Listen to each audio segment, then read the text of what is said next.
Hello friends, आप सभी का स्वागत है आपके अपने यूट्यूब चैनल पे। तो आज के इस वीडियो के माध्यम से जून 2023 के लिए प्रिपरेशन स्टार्ट कर देते हैं। और प्रिपरेशन स्टार्ट करने का पहला जो आपके पास स्टेप होता है वो होता है कि उससे पहले जो एग्ज़ाम आपका हुआ है एक बार उसको गो थ्रू कर लीजिए। तो ये आपके पास नवंबर 2022 का क्वेश्चन पेपर है, आपके लिए लेकर आया हूँ। साइकोलॉजी सेक्शन देखेंगे और यहीं से प्रिपरेशन आपकी स्टार्ट कर देंगे। साइकोलॉजी सेक्शन की अगर मैं बात करूं तो ज़्यादा आपके पास हाई लेवल नहीं देखने को मिला, मॉडरेट आपका था बिल्कुल, और इजी प्रश्न यहाँ पे देखने को मिले, जिसकी एक्सप्लेनेशन आपको मैं थोड़ी सी इस वीडियो के अंदर भी बता दूंगा।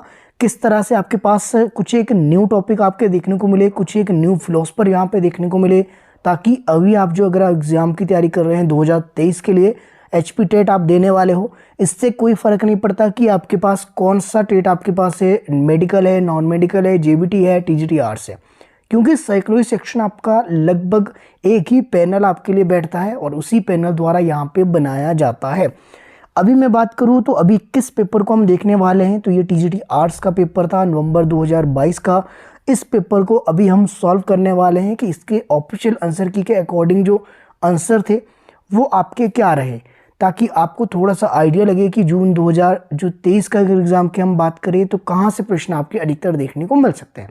चलिए स्टार्ट करते हैं, अधिक बातों पर ध्यान ना देकर आ जाइए। Child psychology and development pedagogy यानी कि टीचिंग लर्निंग प्रोसेस आपका जो है यहाँ पे, इससे प्रश्न आपके देखिए कौन से बनते हैं। पहले प्रश्न की ओर चलते हैं।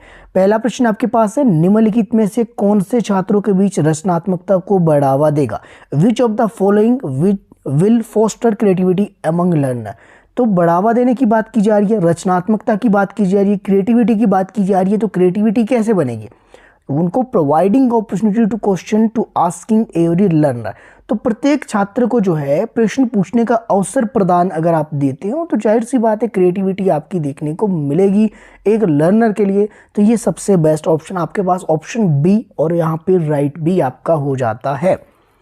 आगे चलेंगे, क्वेश्चन नंबर सेकंड की ओर चलते हैं। एक बालक किसी भी नई स्थिति में उसके द्वारा उस प्रकार की स्थिति में पूर्व में की गई प्रक्रियाओं के आधार पर प्रतिक्रिया करता है। यह कथन किससे संबंधित है? A young child response to a new situation on the basis of the response made by him in a similar situation as in the past. This is related to. तो जाहिर सी बात है अगर पहले वो चीज़ें हो गई है तो यानी कि पहले उस चीज़ों के बिल्कुल समान में वो चीज़ें कर रहे हैं। तो यहाँ पे जो आपके पास क्या लग रहा है, सादृश्य का जो नियम यहाँ पे काम कर रहा है, यानी कि law of analogy of learning. तो सीखने का जो है कौन सा अधिगम का कौन सा नियम ये काम करेगा? सादृश्य का करेगा। लॉ ऑफ इफेक्ट की बात की जाए, थॉर्नडाइक का आपके देखने को मिलता है, तो जाहिर सी बात है लॉ ऑफ इफेक्ट का नहीं है, इसलिए किसी तो और से प्रभावित नहीं हो रहा है, प्रभाव यहाँ पे नहीं पड़ रहा है, क्योंकि क्या है पूर्व में सीखी गई जो प्रक्रिया है उसके आधार पर प्रक्रिया यहाँ पे छात्र कर रहा है। तो सादृश्य का नियम है कि पहले उसने कोई चीज़ देखी कि इस तरह से इन चीज़ों को किया जा रहा है, किसी काम को किया जा रहा है, तो बिल्कुल उसी की तरह यहाँ पे वो आपके प्रतिक्रिया दे रहा है। तो सादृश्य का जो नियम है, लॉ ऑफ एनालॉजी, ये आपके यहाँ पे काम कर रहा है। आगे चलते हैं, क्वेश्चन नंबर थर्ड पे आ जाइए। क्वेश्चन नंबर थर्ड आपका क्या कह रहा है? समृद्धि का सूचना प्रसंस्करण मॉडल किसके द्वारा आपके दिया गया था? तो ये तो डायरेक्ट क्वेश्चन है और ये नया भी आपके टॉपिक यहाँ पे ऐड हुआ है, तो इसको आप लिख लीजिए। यहाँ पे जितने भी आपके पास साइकोलॉजिस्ट है ये इंपॉर्टेंट है। कोहलर और आपके पास कोफा को छोड़कर, ऑप्शन बी को छोड़कर, बाकी जितने की बात की जाए, चाहे सोरे और टेलफोर्ड की बात की जाए, मुलर और फिलजेकर की बात की जाए, एटकिसन और आपके शेफरिन की बात की जाए, ये सारे आपके न्यू साइकोलॉजिस्ट आपके यहाँ पे ऐड किए गए हैं और ये न्यू क्वेश्चन है। हो सकता है कि आने वाले एग्जाम में यानी कि जून 2023 के लिए अगर आप प्रिपरेशन कर रहे हो तो एक बार फिर से इन जो आपके पास फिलोसफर है साइकोलॉजी के, इनसे प्रश्न आपसे बन सकते हैं। ठीक है, तो यहाँ पे ये डायरेक्ट जो प्रश्न था, प्रश्न आपके पास क्या था कि इंफॉर्मेशन प्रोसेसिंग मॉडल आपके पास है, तो model of memory has been given by, तो किसके द्वारा दिया गया था? तो एटिक्सन इंपॉर्टेंट आपके पास नेम है, और शिफ्रिन। ये दोनों ऑप्शन अगर आपके पास डी जो आप देख रहे हैं ये बिल्कुल आपका यहाँ पे सही है। अब इसमें जो इंफॉर्मेशन प्रोसेसिंग जो मॉडल है वो आपको पता होना चाहिए। तो जाहिर सी बात ये किससे रिलेटेड है, मेमोरी वाले कॉन्सेप्ट से रिलेटेड है। तो इंफॉर्मेशन प्रोसेसिंग जो मॉडल है ये आपको समझना पड़ेगा, और एक ही न्यू टॉपिक आपके लिए देखने को मिल रहा है इस एग्ज़ाम के अंदर। तो जून 2023 के लिए भी यहाँ से प्रश्न हो सकता है बन जाए, तो इसको आप जो है नोट डाउन करके साथ में चलेंगे। बाकी जो न्यू टॉपिक आपके लिए बनेंगे वो मैं एक अलग से वीडियो लेकर आऊँगा आपके लिए, तो उसके लिए भी जो आप मेरे साथ बने रह सकते हैं। फिलहाल अभी चलेंगे क्वेश्चन नंबर 4 पे। क्वेश्चन नंबर 4 देख लीजिए, रोशांक की बात की गई है। तो रोशांक इंक ब्लॉक टेस्ट आपके पास है। तो ये आपके पास पूछा गया है कि रोशांक इंक ब्लॉक टेस्ट इज जो एन एग्जाम्पल ऑफ, तो जाहिर सी बात है ये आपके पास किसके लिए किया जाता है। अगर आप जो है पहले भी पढ़ चुके हो, आपके पास डीएलएड बीएड अगर आपने की है या फिर एमएड वगैरह आपने की है, तो वहाँ पे भी आपने ये वाला एक टॉपिक देखा होगा, रोशांक इंक परीक्षण जो आपके पास जो किया जाता है, स्याही धब्बा जो परीक्षण होता है। ये पहली बात तो आपको पता है कि किस तरह का है, पर्सनैलिटी असेसमेंट के लिए किया जाता है, और किस मेथड के द्वारा, तो प्रोजेक्टिव टेक्निक्स के द्वारा ये किया जाता है। तो इसमें जो ऑप्शन जो बी दिया था वो बिल्कुल आपके यहाँ पे सही हो जाना था। तो यहाँ पे एग्जाम्पल किसका है, तो ये आपके पास projective technique of the personality assessment, option B बिल्कुल आपकी सही है।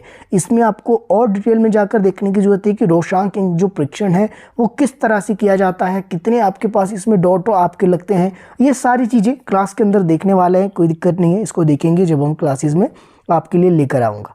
चलिए क्वेश्चन नंबर 5 की बात करते हैं। क्वेश्चन नंबर 5 आपके क्या कहता है, क्वेश्चन नंबर 5 कहता है कि Carl Spearman given by rendering. तो आपके पास यहाँ पे प्रश्न का जो है आंसर का जो प्रश्न यहाँ पे बनाया गया है, सिंपल सा था। जो मेरे साथ पुराना स्टूडेंट है उनको तो ये समझ आनी चाहिए कि स्पेयरमैन ने 2 फैक्टर थ्योरी दी है, तो जाहिर सी बात है 2 फैक्टर यहाँ पे आपने ढूंढना था। तो जो कि आपके पास ऑप्शन ए में देखने को मिलता है कि 2 factor theory of intelligence was given by Spearman. तो 2 फैक्टर जी फैक्टर दिया था और एक एस फैक्टर, जी को आप जनरल से लेते, एस को आप स्पेसिफिक से लेते। ये 2 फैक्टर आपके स्पेयरमैन द्वारा दिए गए थे। तो ऑप्शन जो यहाँ पे फर्स्ट बिल्कुल आपके सही था। मल्टी फैक्टर थ्योरी सभी को पता होगा, पुराने स्टूडेंट है, डिटेल में बात करेंगे जब मल्टी फैक्टर की बात करेंगे। Group factor theory of intelligence किसने दी है, देखिए बहुबुद्धि कारक अलग है, बुद्धि का समूह कारक सिद्धांत अलग है, ये दोनों चीज़ें अलग अलग है। इसके लिए एक मैंने बुक अभी जो है साइकोलॉजी की मैं बुक आपके लिए लेकर आऊँगा जल्दी, जून 2023 से पहले आपके लॉन्च की जाएगी। उसमें ये सारी चीज़ें अलग अलग मैंने मेंशन की है कि बुद्धि का द्विकारक किसने दिया है, बहुकारक किसने दिया है, बुद्धि का जो समूह कारक किसने दिया है। तो ये छोटी छोटी चीज़ें हैं, ज़्यादा डिफरेंस इसमें नहीं है, लेकिन कहीं ना कहीं एग्जाम पॉइंट ऑफ व्यू से आपके लिए इंपॉर्टेंट हो जाती है, कंफ्यूज करने के लिए आपको ये दिया जाता है। तो 5 का ऑप्शन ए बिल्कुल आपके यहाँ पे सही था। नेक्स्ट पे आते हैं, क्वेश्चन नंबर आपके पास है 6 की अगर बात की जाए, जीवन शैली के सिद्धांत का संबंध किससे है। Concept of style of life is associated with, तो किससे है, ये एडलर से है। ये भी आपके पास एक न्यू टॉपिक है। तो एडलर की बात की जाए, चाहे जुंग की बात की जाए, चाहे लेविन की बात की जाए, ये तीनों आपके न्यू आपके हैं। हालांकि जुंग से पहले भी प्रश्न आपके बने हैं, एडलर से पहले भी प्रश्न बने हैं, लेकिन इसका मतलब ये है, समझ लीजिए कि एडलर जो है एक न्यू टॉपिक आपके द्वारा जो है ऐड करने यहाँ पे देखने को मिला गया, या एचपी बोस ने यहाँ पे इसको न्यू टॉपिक ऐड किया है, क्योंकि एडलर से पहले मैंने प्रश्न देखे हैं। फ्राइड से तो चलो आपके हैं, फ्राइड ने पर्सनालिटी जो आपकी थ्योरी की दी थी, पर्सनालिटी की थ्योरी इनके द्वारा देखी थी, देखो सुपर ईगो, ये तो इंपॉर्टेंट है, जुंग की स्टेटमेंट से रिलेटेड प्रश्न बनते हैं। लेविन एक न्यू यहाँ पे फिलोसफर देखने को मिले, तो लेविन के बारे में भी थोड़ा बहुत देखना पड़ेगा, किसके लिए इंपॉर्टेंट है, क्या फेमस इन्होंने काम किया है साइकोलॉजी की फील्ड में, तो इसको हम देखेंगे, कोई इशू नहीं है। एक अलग से टॉपिक आपके लिए लेकर आऊँगा कि कौन कौन से न्यू टॉपिक आपके लिए देखने को मिल सकते हैं। 7 की बात की जाए, समान अव्यय, तो आइडेंटिकल एलिमेंट्स की बात की गई है। The term identical elements is associated closely, तो ये आपने बताना है। तो किससे आपके पास है, समान अव्यय। जैसे कि आपको शब्दों से पता लग रहा है कि समान जो अव्यय, इसका मतलब क्या है कि कोई भी चीज़ आपने जो पहले सीखी है, बाद में आपने जो कोई चीज़ सीखनी है, या तो उसके ऊपर पॉजिटिव इफेक्ट डालेगी, या नेगेटिव डालेगी, या जीरो आपकी डालेगी। 2 ही चीज़ें हो सकती है, 3 ही चीज़ें हो सकती है, इससे ज़्यादा तो नहीं हो सकती, क्योंकि समान अव्यय आपके ग्रुप इंस्ट्रक्शन हो नहीं सकता। तो ट्रांसफर ऑफ लर्निंग ये बिल्कुल आपके यहाँ पे राइट हो जाता है।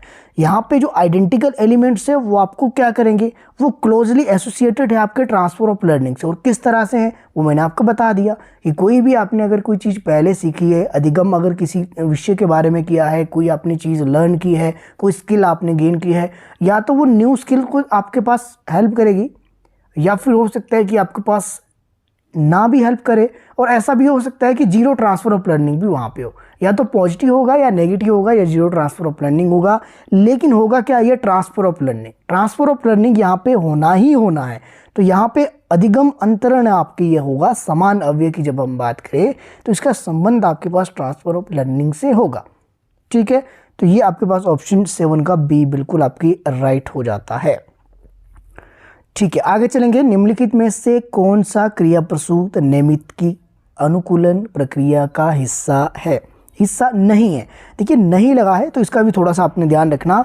Which one of the following is not part of operant conditioning procedure. Operant conditioning की बात की जाए तो BF स्किनर द्वारा ऑपरेंट कंडीशनिंग दी थी, तो उसमें क्या चीज़ें आपको देखने को मिलती है? ओमिशन लर्निंग मिलती है, रिवार्ड लर्निंग मिलती है, पनिशमेंट लर्निंग। ये सारी चीज़ें BF स्किनर की जो आपके पास ऑपरेंट कंडीशनिंग है उसमें आपने देखी होगी। एक चीज़ नहीं देखी, वो क्या है? Imitation learning. इमिटेशन लर्निंग आपको कहाँ देखने को मिलती है? जो आपके पास जीन पियाजे ने जो आपके पास 4 स्टेजेस दी थी, उसमें जो फर्स्ट स्टेज थी आपके पास sensory motor stage, imitation of learning, वहाँ पे आपको ये देखने को मिलती है कि बच्चे छोटे छोटे क्या करेंगे, वो आपके नकल करने की कोशिश करते हैं, इमिटेशन करने की कोशिश करते हैं, अनुकरण द्वारा वो सीखते हैं। तो सेंसरी मोटर स्टेज के अंदर तो यहाँ पे जो है 8 में क्या पूछा गया था कि कौन सा जो आपके पास नियमितकीय अनुकूलन प्रक्रिया का हिस्सा नहीं है। Which following is not a part of the operant conditioning procedure. तो ऑपरेंट कंडीशनिंग में इमिटेशन लर्निंग आपके नहीं आएगा, बाकी सारी चीज़ें आपकी आने वाली है। तो ऑप्शन 8 का फर्स्ट आपके पास राइट होना था। 9 की बात करते हैं। मनोविज्ञान सामान्यतः मानव के किस क्षेत्र से संबंधित है? Psychology generally related to following domains. Domains की जब बात आए तो आपको याद आना चाहिए आपके पास डोमेन्स 3 तरह के देखने को मिलते हैं, कॉग्निटिव, अफेक्टिव और साइकोमोटर। यहाँ पे कॉग्निटिव अफेक्टिव दोनों आपको दिख रहे हैं। कॉग्निटिव आपके हेड से रिलेटेड है, जहाँ आपके पास थिंकिंग प्रोसेस आपका चल रहा है। अफेक्टिव की बात की जाए तो अफेक्टिव आपके पास किससे रिलेटेड है? जहाँ पे आप जो किसी तरह से आप इमोशनली आप अटैच्ड हो, ठीक है, जहाँ पे आपके पास इमोशन आपके पास हावी हो जाते हैं, अफेक्टिव डोमेन्स उससे रिलेटेड है। साइकोमोटर आपके पास थर्ड रहता है जो कि आपके पास स्किल से रिलेटेड है।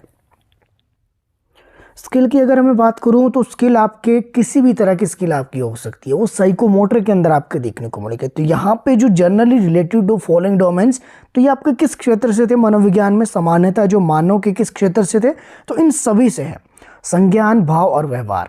व्यवहार की जगह अगर साइकोमोटर होगा फिर भी ऑप्शन डी आपके ही राइट हो जाना था। आगे चलेंगे क्वेश्चन नंबर 10 की ओर। क्वेश्चन नंबर 10 अगर आप देखिए तो एक मानसिक तनाव की दशा में जिसमें भय, संशय तथा शारीरिक उद्वेलन मौजूद रहता है, उसे क्या कहते हैं? A state of the psychic distress characteristics bye fear, appreciation and psychological arousal is called. तो एंजाइटी आपके होगा, क्योंकि अगर आपके पास मानसिक तनाव भी है, भय भी आपके पास है, संशय भी है, तो एंजाइटी के अंदर आपके आता है। तो ये वाली टर्म्स तो आजकल नॉर्मल हो गई है, ये तो आई होप सभी को पता होगा कि एंजाइटी आपके क्या है। ठीक है, ओनली फेयर से नहीं होगा, ओनली टेंशन से नहीं होगा, तो यहाँ पे एंजाइटी बिल्कुल आपके राइट हो जाता है। और एंजाइटी हो सकता है कि आपको सिचुएशन जो है वो इन्वायरमेंटल बेस आपकी हो सकता है कि ये शॉर्ट टर्म के लिए हो सकता है कि किसी आप समस्या से उलझ रहे हो सकता है किसी भी जो है ऐसे तनाव में आप हो कि जहाँ पे आपके लिए डू और डाई वाली सिचुएशन है। तो ऐसे में एंजाइटी होना स्वाभाविक है और आजकल ये समस्या आपके पास आम देखने को मिल रही है। क्वेश्चन नंबर 11 पे आ जाइए। 11 क्या कह रहा है कि वे शक्तियाँ जो समूह के सदस्यों को समूह में बने रहने के लिए उत्तरदायी होती है, उन्हें क्या कहते हैं? All forces that cause group members to remain in the group is called. तो आपके पास कोहेसिवनेस, संशक्ति, ऑप्शन फर्स्ट राइट है। ना तो लीडरशिप होगा, ना मोटिवेशन होगा, ना अंडरस्टैंडिंग होगी। अंडरस्टैंडिंग आपकी कब होती है? अंडरस्टैंडिंग इस समय नहीं हो सकती कि जहाँ पे आप एक समूह के सदस्य हैं और वहाँ पे बने रहने के लिए आपका जो है उत्तरदायी आप वहाँ पे होते हैं, तो वहाँ पे अंडरस्टैंडिंग कैसे हो सकती है? अंडरस्टैंडिंग तो आपके पास समझ लीजिए कि एक तरह का समझौता है, तो ये नहीं होगा। मोटिवेशन नहीं होगा, क्योंकि मोटिवेशन का मतलब है कि आपको बाहरी तौर पे आपको प्रेरित किया जा रहा था वहाँ पे उत्तरदायी रहने के लिए, जो कि यहाँ पे इस सिचुएशन में ऐसा नहीं है। लीडरशिप की बात करते हैं तो लीडरशिप भी ऐसा नहीं है, ऐसा नहीं कि किसी ने ज़बरदस्ती आपको लीडर बना दिया कि हाँ आप इस समूह के सदस्य बने रहने के लिए जो है आपके ऊपर एक जो है जिम्मेदारी दी गई है लीडरशिप वाली, तो ऐसा भी यहाँ पे नहीं है। तो कोइंसिडेंस ऑप्शन फर्स्ट बिल्कुल राइट हो जाएगा। 12 पे आ जाइए।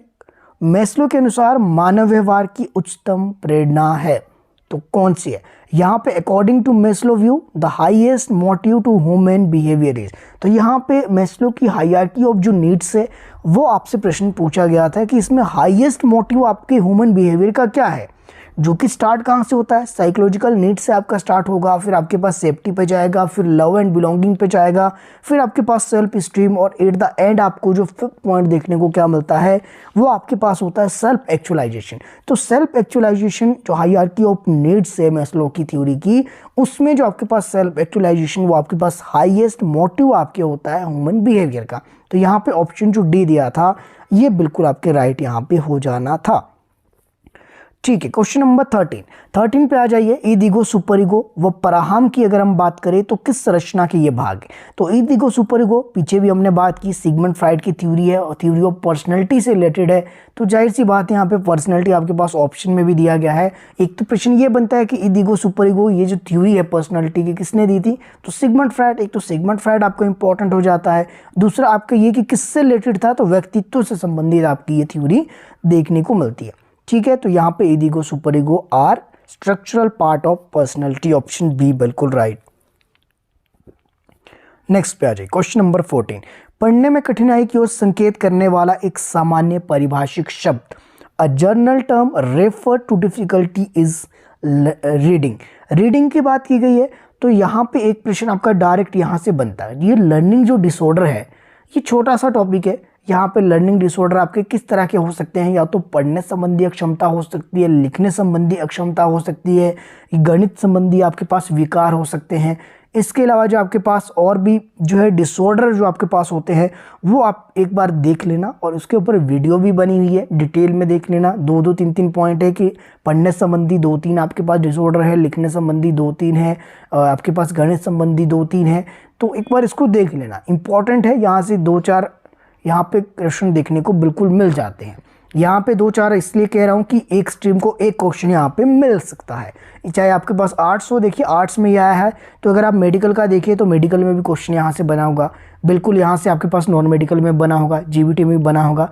जो आपके पास पैनल जो आपका बनाता है साइकोलॉजी सेक्शन, मुझे लगता है कि एक ही पैनल है, वो डिसाइड करता है टोटल कि आपके पास 1000 क्वेश्चन बनाने हैं, और उस 1000 क्वेश्चन से सिमिलर आपका रखता है कि ये वाला क्वेश्चन इस पार्ट का आपका आर्ट्स वाले को दिया गया है, तो ऐसा ही नॉन मेडिकल को दिया जाएगा, ऐसा ही जो मेडिकल को दिया जाएगा। क्योंकि पिछले जो है लास्ट जो है 2 से 3 ईयर से मैं स्टडी करवा रहा हूँ साइकोलॉजी सेक्शन की, तो मैंने ये कहीं ना कहीं एनालिस किया है कि ये चीज़ें सेम देखने को मिलती है। एक ही पैनल आपके डिसाइड करता है जो आपके पास साइकोलॉजी सेक्शन आपके देखने को मिलता है। तो इसके लिए आप सभी जो है एक ही चीज़ आप फॉलो कीजिए, ये जो न्यू टॉपिक है एक दूसरे के क्वेश्चन पेपर उठाकर भी आप देख सकते हैं, कोई इशू नहीं। ठीक है, आ जाइए। तो यहाँ पे क्या है, पढ़ने की कठिनाई थी, तो यहाँ पे डिसलेक्सिया था, इंपॉर्टेंट है। एनी जो आपके पास से एमनेसिया आपके पास है, ये इंपॉर्टेंट है। फॉरगेटिंग इंपॉर्टेंट है। बाकी इसके अलावा नन ऑफ दीज, यहाँ तो कोई ऑप्शन नहीं आपके पास देखने को नहीं मिल रहा है। तो ऑप्शन जो फर्स्ट है बिल्कुल आपके रिलेटेड है। ये किससे? तो पढ़ने संबंधी जो कठिनाई है, लर्निंग जो आपके पास डिफ़िकल्टी किस तरह की है, रीडिंग से है। तो ये थोड़ा सा आपको ध्यान में रखना है। बाकी जो है एमनेसिया की बात की जाए किससे है, पता होना चाहिए। फॉरगेटिंग तो आपके पास ये कोई डिसऑर्डर है आपके पास है नहीं वैसे, लेकिन फॉरगेटिंग मेमोरी के अंदर एक अलग से एक टॉपिक आपका बनता है कि फॉरगेटिंग आपके लिए क्यों ज़रूरी है, और फॉरगेटिंग अगर ना हो तो क्या क्या आपकी सिचुएशन आपकी क्रिएट हो सकती हैं, किस तरह से प्रॉब्लम आपकी लाइफ में हो सकती हैं। तो ये अलग एक मेमोरी का एक अलग से टॉपिक आपका बनता है। स्मृति जो आपके पास एक अलग टॉपिक आता है, उसका ये पार्ट है फॉरगेटिंग। क्वेश्चन नंबर 15, कोहलर द्वारा चिंपैंजी पर किया गया परीक्षण। तो आपके पास कोहलर की बात की जा रही है, तो इनसाइट थ्योरी से है पहली बात। बात की जाए कोहलर की, तो कोहलर आपके पास जो चिंपैंजी पर प्रयोग कर रहा है, कई बार इस चिंपैंजी का नाम पूछा जाता है, तो सुल्तान इसका नाम था। एक्सपेरिमेंट जो किए थे वो भी आपको पता होगा कि किस तरह से जो है इसको एक केज के अंदर डाला गया। यहाँ पे देखिए क्या ये प्रदर्शित करना चाह रहा है, देखिए कोहलर द्वारा चिंपैंजी पर किया गया परीक्षण प्रदर्शित करता है आपके पास लर्निंग ऑफ इनसाइट।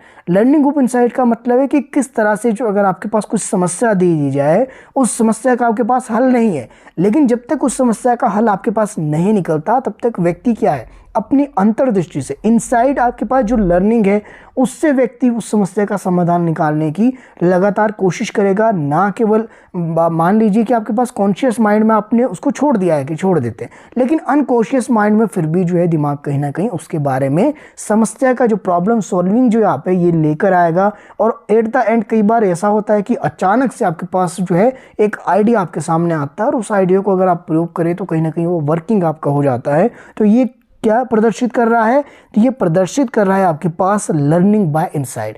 बात की जाए कोहलर की, तो ये किस तरह के आपके पास थे, तो ये आपके पास गेस्टाल्ट थ्योरिस्ट थे, तो गेस्टाल्टवादी विचारधारा से थे, तो इस कारण भी ये इंपॉर्टेंट हो जाते हैं।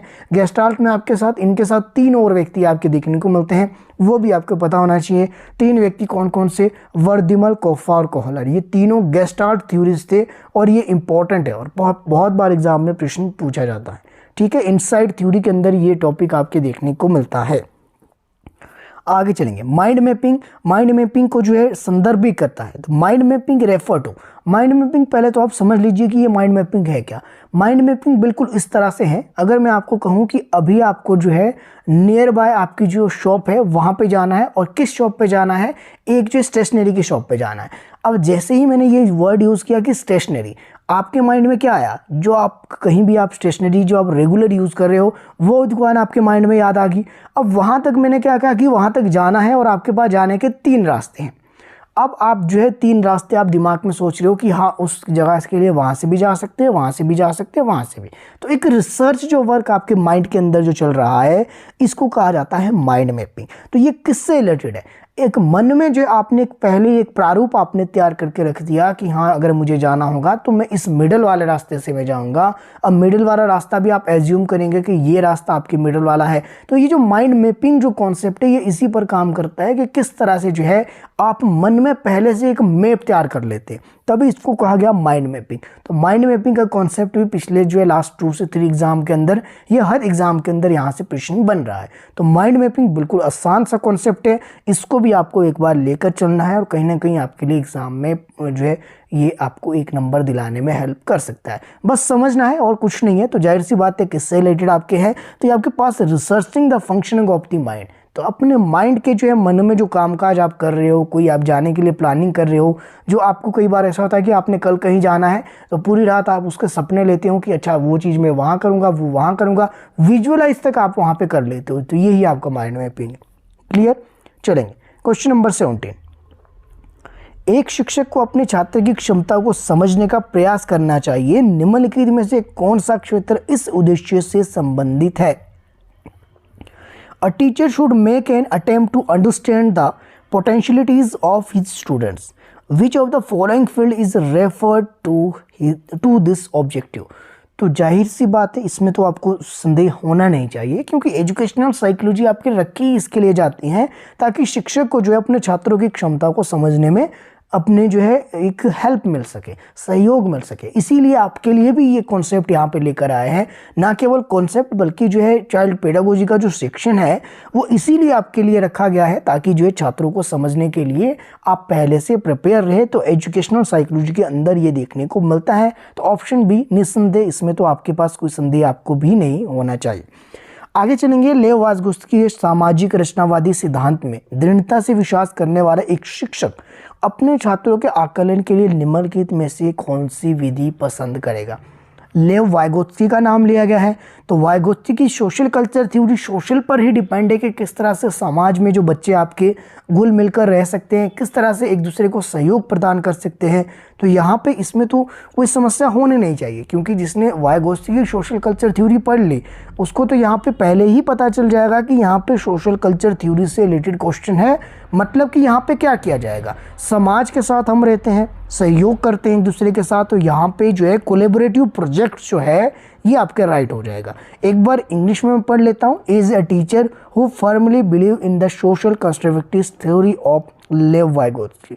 Which of the following method would you prefer to assessing your students? तो कोलेबरेटिव प्रोजेक्ट यहाँ पे सही होगा, क्योंकि वाइगोत्स्की का मानना था कि समाज में रहकर समाज के लोगों के साथ जो है सहयोग कर कर आप जो है ज़्यादा सीख सकते हैं बजाय कि अलग अलग। तो यहाँ पे जो है कोलेबरेटिव प्रोजेक्ट्स की यहाँ पे स्पेशली बात की जा रही है। ऑप्शन फर्स्ट बिल्कुल राइट है। आ जाइए क्वेश्चन 19। विभिन्न सामाजिक, आर्थिक और सांस्कृतिक पृष्ठभूमि के बच्चों के कक्षा में होने से सभी छात्रों के सीखने का अनुभव समृद्ध होते हैं, यह कथन किसका है?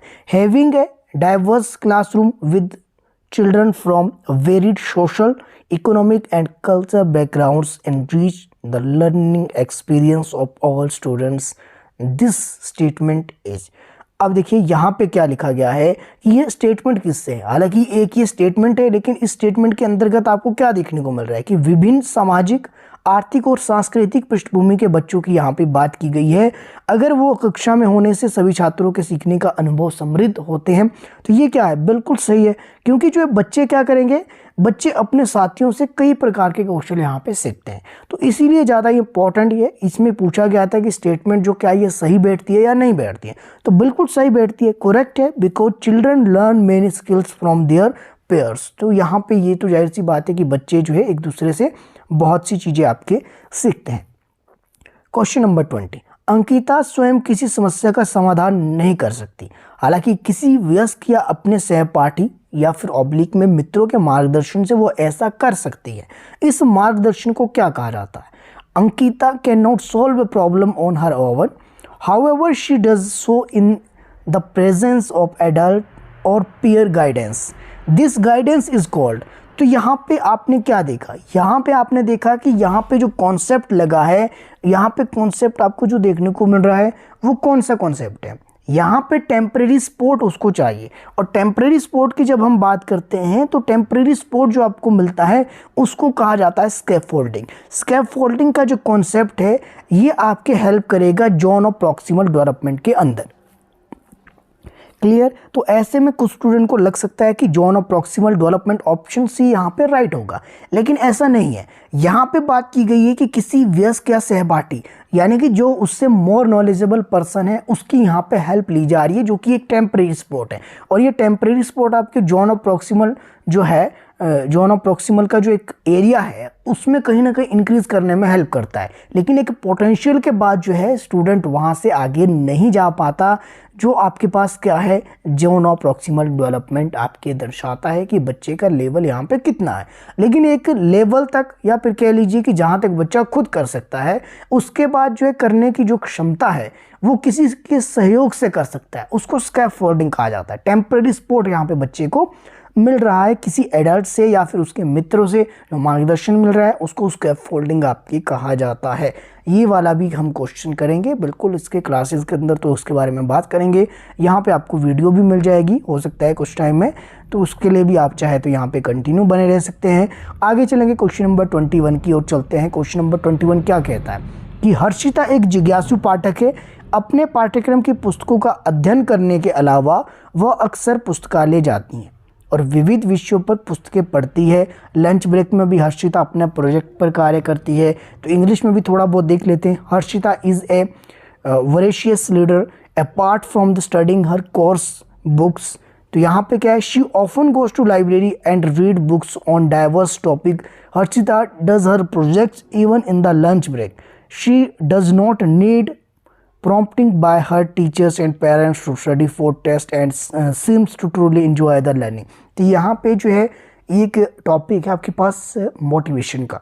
मोटिवेशन के अंदर ये वाला टॉपिक आपके आता है। तो यहाँ पे पूछा गया है कि यहाँ पे जो है, जो आपके पास हर्षिता है वो क्या है, क्या आपके पास वो बाहरी तौर पर प्रेरित है या आंतरिक तौर पर प्रेरित है? यहाँ पे सिंपल ये वाला प्रश्न बनता है, मोटिवेशन से रिलेटेड है, क्योंकि हर्षिता को जहाँ अध्यापकों की बात की जा रही है और यहाँ पे माता पिता की, उन दोनों के द्वारा जो प्रोत्साहन, जो उनके मोटिवेशन, जो प्रेरणा जो दी जा रही है, उसकी ज़रूरत यहाँ पे नहीं है।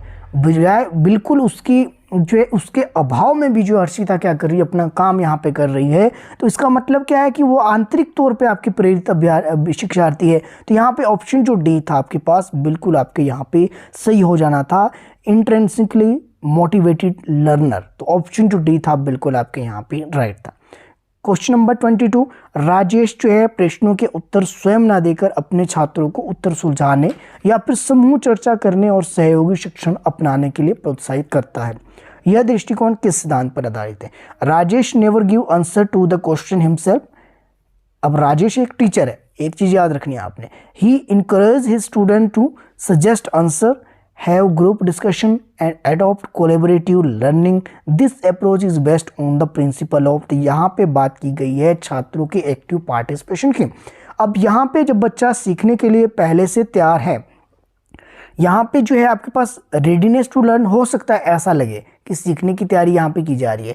जो आपके पास थॉर्नडाइक के लॉ ऑफ लर्निंग आपने देखे होंगे, 3 प्राइमरी लॉज है, उन लॉज से भी आप इसको जो है रिलेट कर सकते हैं। लेकिन यहाँ पे ये नहीं पूछा गया है कि आपके पास बच्चा रेडी है या नहीं है, आपके पास यहाँ पे उसके ऊपर कोई इफेक्ट पड़ रहा है या फिर प्रैक्टिस का उसके ऊपर कोई इफेक्ट पड़ रहा है, ऐसा यहाँ पे कुछ नहीं है। तो यहाँ पे सिंपल बताया गया है कि यहाँ पे जो है जिस प्रोजेक्ट का यूज़ वो कर रहा है, ये सीधी सी बात है कि क्या है आपके पास एक्टिव पार्टिसिपेशन यहाँ पे बच्चे की, वो चाह रहा है कि बच्चा जो है किस तरह से यहाँ पे एक्टिव आपके रहेगा एक समूह के अंदर, एक जो है आपके पास जो उत्तर को सुलझाने के लिए। तो यहाँ पे एक्टिव पार्टिसिपेशन वाले प्रिंसिपल पे ये काम आपके कर रहा है। ऑप्शन सी बिल्कुल सही। क्वेश्चन नंबर 23, हम जिस तरह से खुद को अपनी दक्षताओं और विशेषताओं को देखते हैं उसे क्या कहा जाता है? या the way we perceive our self and the ideas we hold about our competencies and attributes is called। तो सेल्फ कॉन्सेप्ट आपके आत्म अवधारणा, अपना पता आपको खुद है, इसमें जो है सेल्फ एफिशिएंसी वाली कोई बात ही नहीं आती कि एफिशिएंसी आपके पास कितनी है, कितने आप प्रभावित आप खुद को कर रहे हो, ऐसा इसमें नहीं है। सेल्फ इस्टीम ये तो आपके पास हायरार्की ऑफ नीड्स है, वो उस आपके पास 4 स्टेज वहाँ पे देखने को मिलती है। तो सेल्फ एस्टीम भी यहाँ पे नहीं आप देखते हो, क्योंकि जो है आत्म सम्मान अपने लिए तो आप कहाँ करेंगे जिस तरह से आप खुद को देखते हो। तो यहाँ पे सेल्फ कॉन्सेप्ट का जो आत्म अवधारणा है इसकी यहाँ पे बात की जा रही है। तो सी आपके पास राइट यहाँ पे हो जाना था। 24 की बात करते हैं, विकास की शुरुआत किससे आपके देखने को मिलती है? Development start from. तो ये तो सभी को पता होगा और आपने पढ़ा भी होगा कि प्री नेटल स्टेज से ही आपकी डेवलपमेंट हो जाती है। अब डेवलपमेंट का मतलब यहाँ पे सिर्फ कॉग्निटिव या फिजिकली नहीं है, यहाँ पे ओवरऑल डेवलपमेंट की बात की जा रही है, जो कि आपके पास प्री नेटल स्टेज से ही आपकी स्टार्ट यहाँ पे हो जाती है। हालांकि फिजिकली डेवलपमेंट यहाँ पे ज़्यादा आपको सुइटेबल देखने को मिलता है कि यहाँ पे किस तरह की डेवलपमेंट प्री नेटल आपकी जो देखने को मिलती है। तो यहाँ पे हर तरह से समझिए आपकी सेंसेस आपकी जो है बन रहे हैं, हर चीज़ प्री नेटल आपका बिल्कुल यहाँ पे सही हो जाएगा कि जो प्रसव है उसके पूर्व चरण से ही आपकी डेवलपमेंट आपकी स्टार्ट हो जाती है। क्वेश्चन नंबर 25, जीन पियाजे के अनुसार बच्चों में जो है किस चरण के दौरान अमूर्त तर्क और तर्क कौशल का विकास होता है? अकॉर्डिंग टू जीन पियाजे children develop abstract logic and reasoning skill during. तो यहाँ पे एब्स्ट्रैक्ट लॉजिक की बात की जा रही है और रीजनिंग स्किल दोनों की बात। हालांकि एब्स्ट्रैक्ट रीजनिंग की मैं बात करूँ तो ये प्री ऑपरेशनल से आपके स्टार्ट होनी शुरू हो जाती है और कॉन्क्रीट ऑपरेशनल तक इसका जो है लगभग जो है पूरा होना शुरू हो जाता है। वहाँ पे बच्चा ये चीज़ें सीखना शुरू कर देता है। और कब ये पूरी तरह से मैच्योर होती है रीजनिंग स्किल आपकी? तो ये आपके पास फॉर्मल ऑपरेशन। तो ये तो सभी को पता है कि जीन पियाजे ने 4 स्टेजेस दी है, नहीं पता है तो चारों की 4 स्टेजेस आपकी स्क्रीन पे यहाँ पे दी गई है, लेकिन ये ऑर्डर गलत है। एक तो इसका ऑर्डर आपसे पूछा जाता है, दूसरा पूछा जाता है कि पहली स्टेज कितने से कितने वर्ष तक की थी, दूसरी कितने से कितने तक, पहली स्टेजेस में क्या क्या चीज़ें हुई, दूसरे में क्या हुई, थर्ड में क्या हुई, फोर्थ में क्या हुई। तो यहाँ से ऐसे भी प्रश्न बनते हैं। ठीक है, तो जीन पियाजे की कॉग्निटिव डेवलपमेंट से रिलेटेड ये प्रश्न आपसे पूछा गया है। तो यहाँ पे बात की जाए तो राइट यहाँ पे क्या होगा? फॉर्मल ऑपरेशन स्टेज के अंदर ये देखने को मिलता है। ऑप्शन सी यहाँ पे बिल्कुल आपकी सही था। Out of box thinking is related to, ये वाला क्वेश्चन तो रिपीटेड क्वेश्चन है और बहुत बार, इससे पहले कम से कम 10 बार ये एग्जाम के अंदर पूछा गया था। तो ये तो आपको डायरेक्ट पता होना चाहिए कि डाइवर्जेंट थिंकिंग से रिलेटेड है, आउट ऑफ थिंकिंग बॉक्स। ठीक है, चलिए क्वेश्चन नंबर 27 क्या कह रहा है कि in the process of the learning motivation. तो in the process of the learning motivation, motivation क्या है आपके पास, अधिगम की प्रक्रिया में पुनर्बलन आपके पास क्या है, पुनर्बलन यानी कि रिइंफोर्समेंट आपके पास क्या काम करेगा। तो रिइंफोर्समेंट जाहिर सी बात है युवा छात्रों में अधिगम के प्रति रुचि पैदा करता है। जब भी आप कोई अच्छा काम करेंगे, युवा छात्र अगर आप हो तो अगर आपको पुरस्कार दिया जा रहा है तो वहाँ पे क्या करेंगे, छात्रों की जो रुचि है उसमें और ज़्यादा आपकी हो जाएगी। तो यानी कि create interest for learning among young learners. तो ऑप्शन डी बिल्कुल आपके यहाँ पे राइट था। क्वेश्चन नंबर 28 पे आ जाते हैं। क्वेश्चन नंबर 28 क्या क्या कहता है कि जब बच्चे एक अवधारणा सीखते हैं तो अभ्यास त्रुटियों को कम करने में सहायता प्रदान करता है। यह विचार किसका है। When children learn a concept, practice helps in reducing the error committed by them. This idea was given by। तो यहाँ पे अवधारणा जो आपकी ये दी गई है, ये डायरेक्ट सीधी तौर पे कहाँ से देखने को मिलती है, थॉर्नडाइक की जो ट्रायल एंड एरर थ्योरी से। यहाँ पे क्या पूछा गया कि अभ्यास त्रुटियों को कम करने में सहायता प्रदान करता है। जिस तरह थॉर्नडाइक ने एक प्रयोग किया था भूखी बिल्ली पे, तो बिल्ली क्या है कि धीरे धीरे अपनी गलतियों को कम कर रही है, वही अवधारणा यहाँ पे यूज की गई है। तो किसके द्वारा ये आइडिया दिया गया था, थॉर्नडाइक द्वारा। और एट द एंड बिल्ली ने क्या सीखा कि अपनी गलतियों को बिल्कुल उसने कम से करके 0 कर दिया और अपने बाद में जो है एक ही प्रयास में वो वहाँ से बाहर आ जाती है। जो थॉर्नडाइक की ट्रायल एंड एरर थ्योरी है उसके अंदर ही कॉन्सेप्ट आपके लिया गया है। ध्यान से आपने प्रश्न पढ़ना था, यहीं पे इसका आंसर दिया गया था। क्वेश्चन नंबर 29 क्या कहता है, the insight theory of learning is promoted by. तो इनसाइट थ्योरी की बात की गई है, पहले भी हमने बात कर ली कि इनसाइट थ्योरी आपके किसके द्वारा दी गई है, तो गेस्टाल्ट थ्योरिस्ट द्वारा। अब यहाँ पे ये सिर्फ उलझाने के लिए आपको दिया था, जो कि आपको मैंने पहले भी इसमें बता दिया था कि वर्दीमल, कोहलर, कोफा ये आपके गेस्टाल्ट थ्योरिस्ट थे। तो यहाँ पे कोहलर द्वारा इनसाइट थ्योरी जो देखने को मिली, ये गेस्टाल्टवादी आपकी विचारधारा से संबंधित थे, गेस्टाल्ट सिद्धांतवादी थे। तो ऑप्शन फर्स्ट यहाँ पे बिल्कुल सही हो जाना था। इवान पेवलो से रिलेटेड आपको पता होना चाहिए कौन सी थ्योरी दी है, जीन पियाजे से रिलेटेड पता होना चाहिए कौन सी दी है, वाइगोत्स्की। इन तीनों की थ्योरीज, इन चारों की थ्योरीज इंपॉर्टेंट आपकी है, जो कि मैंने आपको इस चैनल के ऊपर भी आपको प्रोवाइड करवाई है। प्लेलिस्ट में कोई स्टूडेंट अगर जाकर देखिए तो साइकोलॉजी का कम से कम 70 से 80% आपका यहीं पे कवर हो जाएगा इसी चैनल के माध्यम से। कोई बुक लेने की जरूरत नहीं है, कुछ भी नहीं करना, वीडियोज़ को जाकर देखिए, आपको मैक्सिमम चीज़ें क्लियर हो जाएगी। क्वेश्चन नंबर 30 और अंतिम क्वेश्चन भी रहेगा इसमें आपके पास साइकोलॉजी सेक्शन हम जो देख रहे हैं इस वीडियो के अंदर, ये अंतिम प्रश्न आपका रहेगा। प्रश्न क्या है, अकॉर्डिंग टू पियाजे stage of the cognitive development the sensory motor stage is associated by. पियाजे के संज्ञानात्मक विकास के चरणों की बात की गई है, उनके अनुसार संवेदीगामक चरण किसके साथ जुड़ा है। तो जाहिर सी बात है बच्चे यहाँ पे सेंसरी मोटर स्टेज के अंदर क्या करेंगे, इमिटेशन करेंगे, मेमोरी एंड मेंटल रिप्रेजेंटेशन। तो यहाँ पे इमिटेशन की बात मैंने पहले भी कर दी थी, इसी वीडियो में मैंने आपसे बात की कि इमिटेशन बच्चा क्या है, स्टार्टिंग की जो फर्स्ट स्टेज है उसके अंदर नकल उतारने की कोशिश करता है, जो कि आपके जीन पियाजे ने इसको फर्स्ट स्टेज के अंदर रखा है। तो यहाँ पे ऑप्शन जो डी दिया था ये बिल्कुल आपके सही था। तो ये था आपके पास साइकोलॉजी सेक्शन। उम्मीद है कहीं ना कहीं आपके एग्जाम के लिए काफ़ी हेल्पफुल रहेगा। ज़्यादा डिटेल में हमने नहीं देखा है, लेकिन कोशिश करेंगे इसको डिटेल में भी देखेंगे। जब तक आपका एग्जाम आता है तब तक आप जो छोटी छोटी वीडियोज़ आप देख लीजिए, प्लेलिस्ट में चले जाइए, प्लेलिस्ट में बहुत सी वीडियोज़ है उनको आप देख लीजिए, प्रीवियस ईयर क्वेश्चन पेपर देख लीजिए, तो कहीं ना कहीं आपके लिए हेल्पफुल ये रहने वाला है। बाकी आप चाहे तो टेट की प्रिपरेशन के लिए मेरे साथ बने रह सकते हैं। बाकी मेरे साथ बने रहने के लिए आप सभी का तहे दिल से बहुत बहुत धन्यवाद।